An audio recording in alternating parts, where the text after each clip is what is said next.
después de que durante muchísimos años la iglesia cristiana y sobre todo los pastores censuraban, castigaban, satanizaban a la psicología. De hecho, se escribieron muchos libros que decían el por qué no creo en la psicología. Por otro lado, se levantaron grandes libros que decían por qué sí creo en la psicología. Y habíamos pastores que ni estábamos en contra ni estábamos a favor, sino todo lo contrario.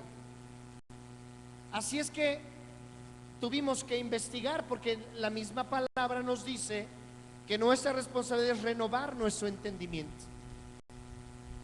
Y hoy ha habido un mover de parte del Espíritu Santo sobre muchos pastores, y muchos pastores que censuraban la psicología han estado volteando su rostro hacia estas ramas de la ciencia y han estado poniendo atención y han descubierto que la psicología es una excelente herramienta para el pueblo de Dios.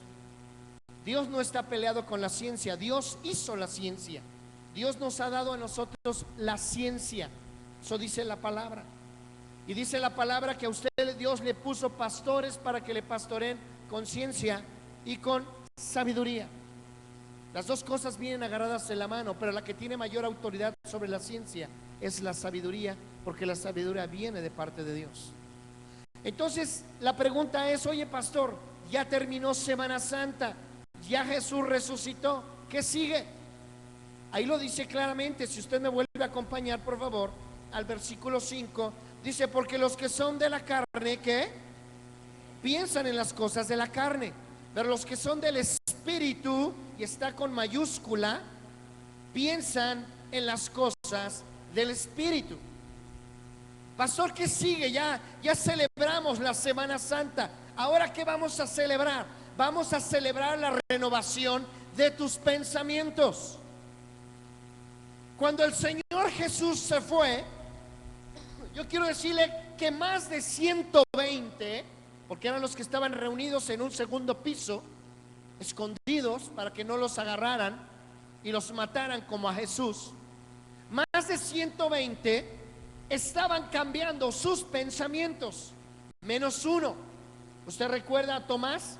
Si usted no lo recuerda, y si usted no vino en Semana Santa, estuvo aquí Tomás, nos visitó Tomás.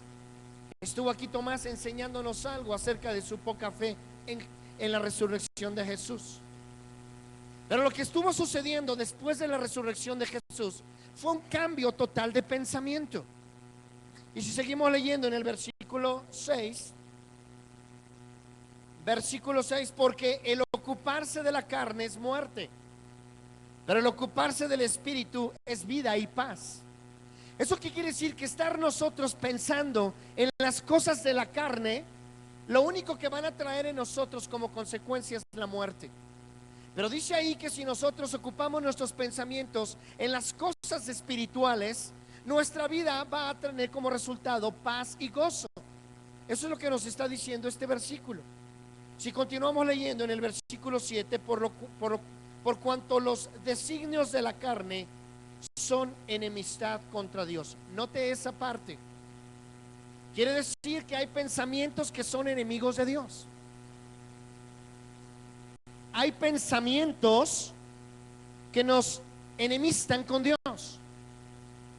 Y dice ahí, porque no se sujetan a la ley de Dios, ni tampoco pueden. Por más que querramos, no se puede. Dice aquí entonces que hay pensamientos que van en contra de Dios.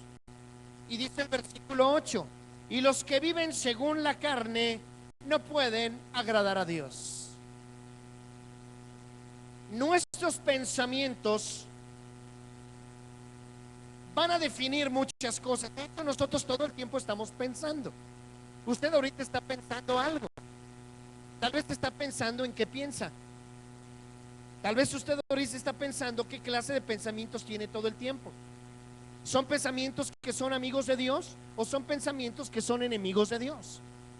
Y tal vez usted ahorita está pensando todo eso. Tal vez aquí hay una despistada que está pensando que va a ser de comer saliendo del culto.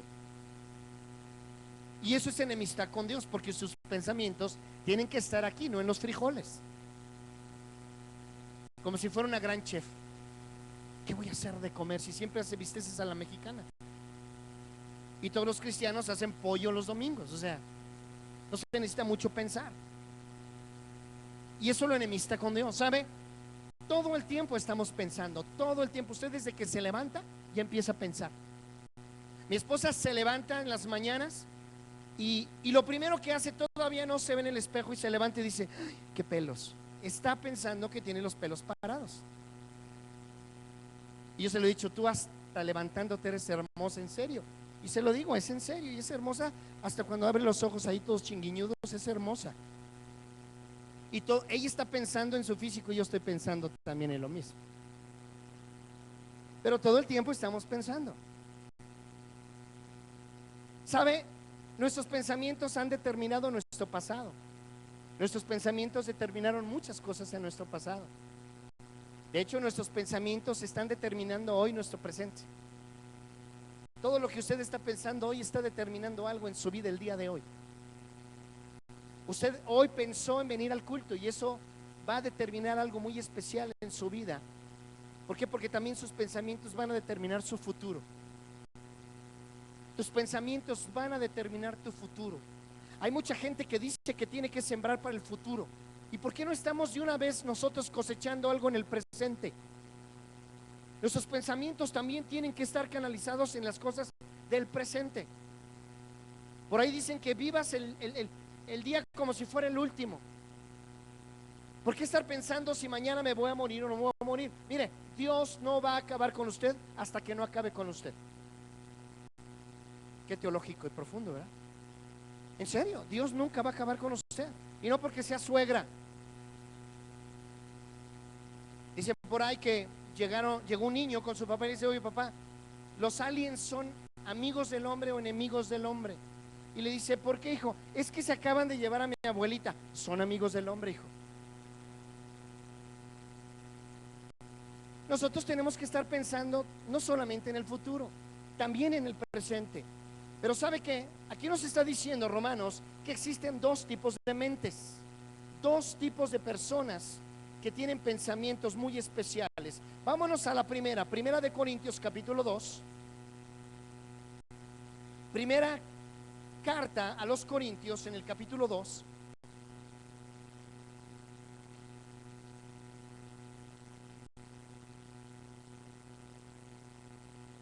Fíjese lo que dice el versículo 16. Porque ¿quién conoció la mente del Señor?